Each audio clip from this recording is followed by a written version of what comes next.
After arriving in Darnassus, Fahari made her way directly to the Cenarian enclave. The corruption in Teldrassil was no minor affliction, and she sought answers without delay. Among the druids, one name stood out: Mathrangel Bearwalker, a mentor whose wisdom extended beyond the teachings of balance and nature. Standing before him, she expressed her concerns, eager to understand what had tainted the land. Mathrangel listened, his gaze steady, as though weighing how much she was ready to hear. The corruption, he knew, ran deeper than just the Timberlings or the twisted creatures she had encountered. It was not something that could be cleansed without first understanding its origins. Fahari would have to learn of the Kaldore's past, the choices that led to Teldrassil's creation, and the lingering shadows that clung to its roots. Mathrangel directed her back to Dolinar, where Corythras Moonraj would guide her on the path to uncovering the truth. With her purpose clear, Fahari turned away from the enclave. She had come seeking a cure, but now she was set on a path to uncover the very source of the wound. Fahari boarded the griffin bound for Dolinar, the wind rushing past as the great beast soared over the treetops of Teldrassil. Below her, the vast canopy stretched endlessly, its vibrant hues of green masking the corruption she now knew lurked beneath. As she watched the land pass beneath her, a memory surfaced. Tanaran Stormgrip had once urged her to speak with Corythras Moonraj. At the time, she had not given it much thought, dismissing it as just another task among many. But now, she started to understand. Perhaps Tanaran had known all along that she would need to walk this path, that she would have to see the corruption firsthand before she could truly grasp its depth. And perhaps he had believed that Fahari could do more than simply witness it. Maybe he had seen in her the potential to help the Kaldore heal the wounds of Teldrassil. The griffin let out a low cry as it descended toward Dolinar, pulling her from her thoughts. The journey was nearly at its end, but the real answers still lay ahead.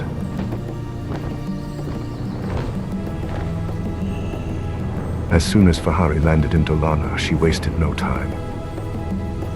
With determined steps, she hurried toward Corythras Moonraj, her mind set on uncovering the truth. Even before she reached him, she could see that he had been expecting her. There was no surprise in his eyes, only readiness. It was as if he had known this moment would come, as if he had been waiting for her to return with the questions she was finally ready to ask. Corythras, I should have come to you sooner. Tanaran had told me to seek you out, but I did not realize the importance of his words until now. There is no need for apologies, Fahari. Some lessons can only be understood when the time is right.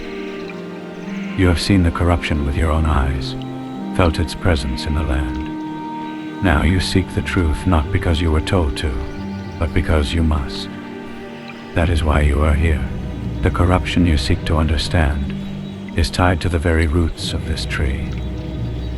Our people once sought a new world tree, a source of renewal and strength. But the dragon aspects refused to bless it, and still we pressed on. If the aspects refused, then why was Teldrassil still grown? What did the druids hope to achieve? Hope, desperation, a belief that we could defy fate and reclaim what was lost. But nature does not forget, nor does it forgive. Even now, the druids in Darnassus sustain this land with the waters of the moon wells. These sacred wells hold power, but they must be replenished. If you are to understand what plagues Teldrassil, you must first understand the moon wells. How can I do that? Take this vessel. Travel east to the moon well, outside of Stavri's village. Fill it with the well's waters, and return to me. The moon wells do more than sustain us, Fahari. They reflect our choices, our triumphs, and our failures. Pay heed to their lessons, lest we find ourselves repeating the mistakes of the past. Fahari left Dolinar without delay, the small vessel secured at her side.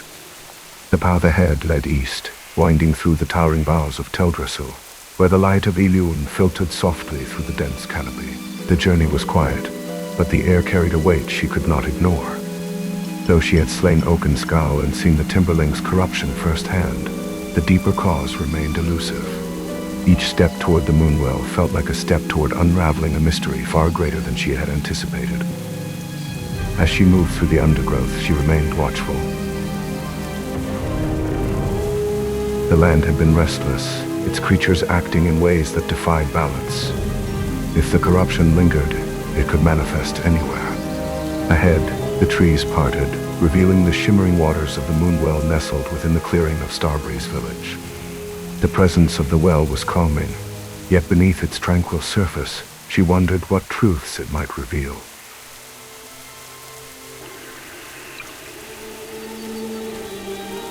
The Archdruid approached the dragons for their blessings, as the dragons had placed on Nordrassil in ancient times. But Nosdormu, Lord of Time, refused to give his blessing, chiding the druid for his arrogance. In agreement, Alexstrasza also refused Stargelm, and without her blessing, Teldrassil's growth has been flawed and unpredictable. Stargelm retreated to his enclave in Darnassus, ever seeking a new direction by which to bless Teldrassil and restore the immortality of our people. The words of the Shade lingered in the air, heavy with the weight of history. Fahari stood motionless, the calm waters of the Moonwell rippling faintly at her feet. She had sought to understand the corruption of Teldrassil, but now she realized it was not a simple affliction of nature. It was the consequence of a choice, a defiance against the wisdom of the aspects. The refusal of Nosdormu and Alexstrasza had not merely been a rejection, it had left Teldrassil incomplete, vulnerable to forces beyond the Druid's control. And Stargelm, he had retreated, still seeking a way to undo what had already been set in motion. Fahari exhaled, the realization settling in. This was no mere task of cleansing a blight. This was the legacy of a decision made long ago, one that had shaped the very foundation of Teldrassil, and she was now part of that story.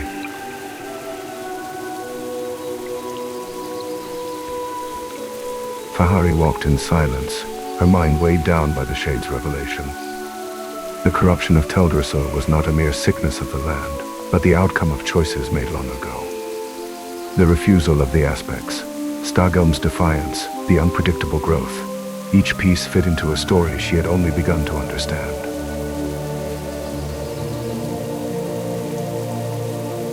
She barely noticed the winding path leading her back toward Dolana. The forest surrounded her, its familiar presence unchanged, yet she saw it differently now. How much of its beauty masked a deeper wound? How long had this land suffered beneath the weight of its creator's ambition?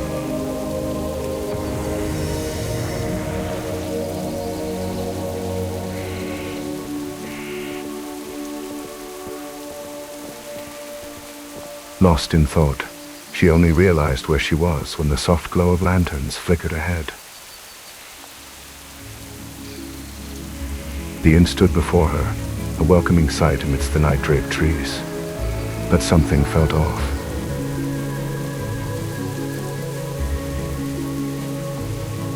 Looking up, her gaze met Talonkai Swiftroot. He stood nearby, his posture tense, his expression drawn with worry. It was as if he had been waiting for someone. Fahari slowed her steps. Whatever troubled him, it was important. And perhaps it was yet another thread in the tangled fate of Teldrassil. Without hesitation, she walked toward him. I was once given an emerald dreamcatcher from Garrulus Talvethan, the warden of the Druids, in the Banatal Barrow Den. This powerful amulet is able to siphon energy from the emerald dream, bestowing luck upon those who carry it. Sadly, I have not been able to retrieve it from my dresser in Starbreeze village. Although Starbreeze was once a tranquil place, it has now succumbed to the corruption of the Furbog that reside there. Perhaps you would be willing to recover my dreamcatcher, Druid. The corruption has spread far beyond the Timberlings. Even Starbreeze village has fallen to its grasp. If this dreamcatcher holds a connection to the Emerald Dream, then perhaps it can offer insight into what is happening to Teldrassil. I will recover it, Talonkai. Fahari nodded to Talonkai and made her way to Corythras.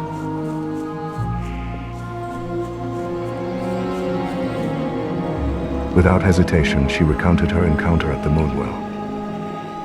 The Shade's words about Stag Elm, the Aspect's refusal, and the flawed growth of Teldrassil. Corithras listened in silence, his expression unreadable as he weighed her words. It is only natural that our race, once immortal and revered, would struggle with regarding ourselves in the humbled manner that we likely should. We must remember to embrace our connection with nature and with Elune, and push aside our mortal shortcomings. If our mortal shortcomings have led us here, then how do we begin to mend what has been done? Understanding is the first step, but knowledge alone does not heal wounds, Fahari. Action must follow. You must now visit the moonwell that rests under the boughs of the oracle tree, far to the northwest. Another moonwell? What makes this one different? The first and most powerful of our wells, its waters are said to possess the very essence of Ilune's power. If you wish to grasp the depth of our connection to this land, you must witness it yourself. Retrieve a phial of its water and return to me. I will meet you at the crossroads in front of Darnassus when your task is complete. Understanding that the next moonwell was far, Fahari chose to finish helping Talonkai first.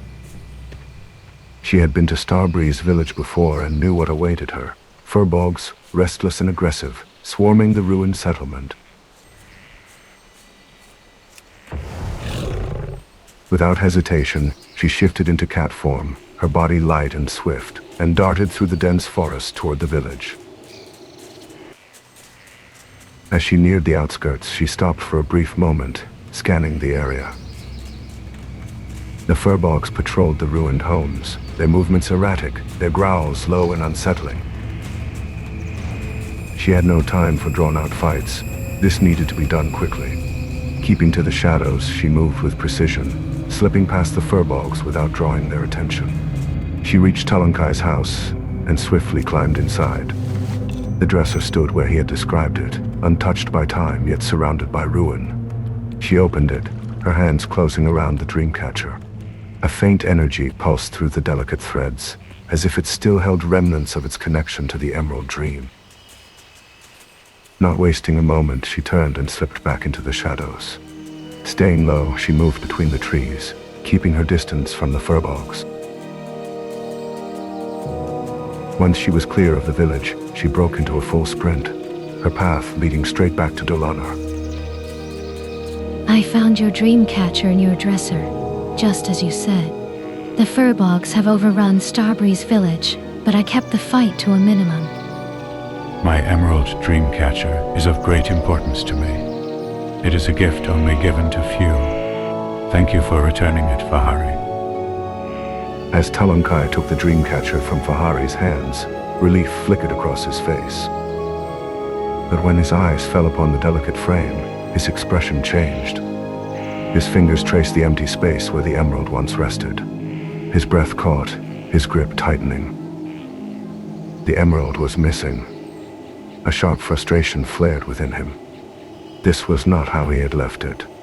Without the emerald, the Dreamcatcher was nothing more than a hollow relic, its power stripped away. Fahari watched as his relief turned to anger. He had not expected this. The Dreamcatcher had been a rare and sacred gift, one that was now defiled. Fahari watched as Talonkai's frustration grew. It was clear something was wrong, but she did not want to assume. She chose her words carefully. Is something wrong, Talonkai? The emerald. It is missing. My Dreamcatcher has been damaged.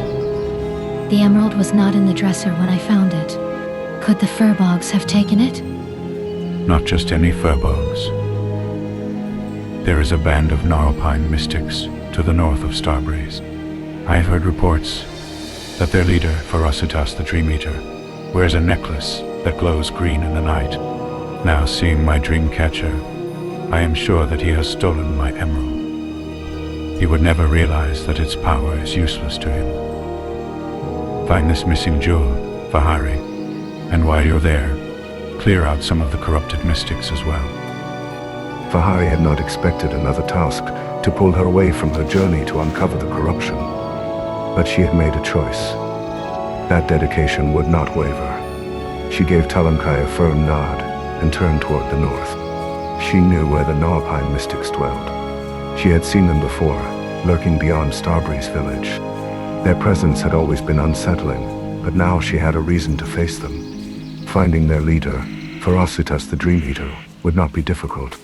She moved swiftly, her steps light and sure. The sooner she retrieved the emerald, the sooner she could return to the path she was meant to walk.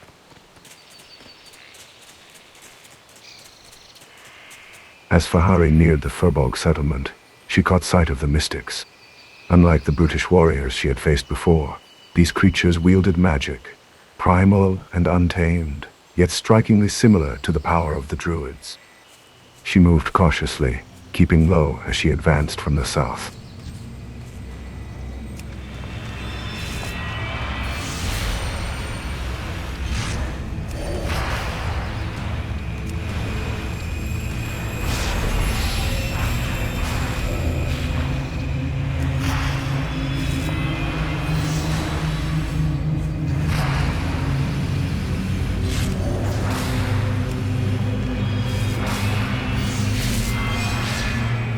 One by one, she subdued the furbolgs in her path, ensuring the area was clear before pressing forward.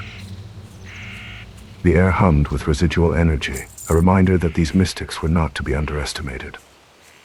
Then, in the distance, she saw him, Ferocitas, the Dream Eater. The glow of the emerald was unmistakable, pulsing against his dark bluish-gray chest. Even from afar, the artifact's presence felt out of place. Something sacred, now clutched in the hands of a creature that could never truly understand its power. Fahari steadied herself. The time for caution was over. The Furbolg fought fiercely, his power drawn from the very corruption that seeped into the land. But he was no match for her.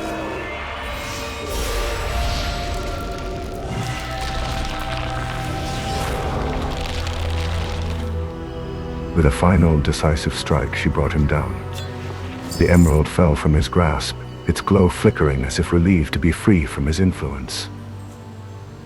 As Fahari picked it up, a wave of unease settled over her. The corruption was not just within Ferocitas. It lingered in the very ground beneath the Furbolg's tents, woven into the air itself. But there was no time to dwell on it now. Without a word, she turned and began her journey back to Dolana. She had done what Talankai had asked. And now, the emerald needed to be returned.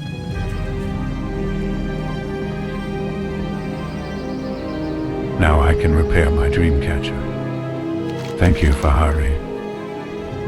Fahari nodded to Talankai and turned away, her focus now set on the northwest. The oracle tree awaited her. As she moved through the forest, she recalled Carithra's words. The moonwell beneath the oracle tree was the oldest of all, holding the very essence of Elun's power. Unlike the others, this well had seen the Kaldori's past unfold, its waters carrying the echoes of an age long before her time.